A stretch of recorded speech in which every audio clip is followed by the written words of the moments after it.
When you have these rubber blocks, yours will come in this just pink rectangular form with the pattern drawn out on it.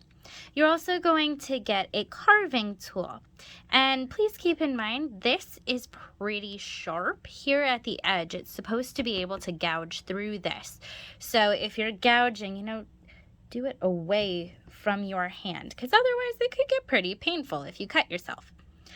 But you'll have a block, something with a design.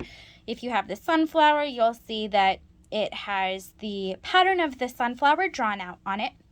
And what you're going to want to do is just use your tool to carve right around the drawn out portions. You'll see that the sunflower itself, or if you have the leaf block, that is all shaded in. It's kind of darkened.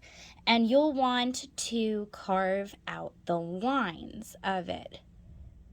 All you have to do is take your gouging tool and just carve right along those lines. As you carve out bits, that will be the part that shows up clear. When you put your paint over top of your block here, the paint will only show up on the elevated portions.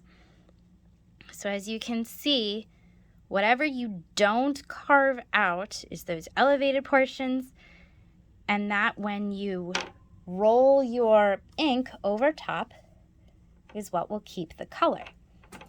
Then you're just going to flip it upside down on your tea towel, use the brayer to roll over top and press it, then flip it up, and you will have your beautiful sunflower design.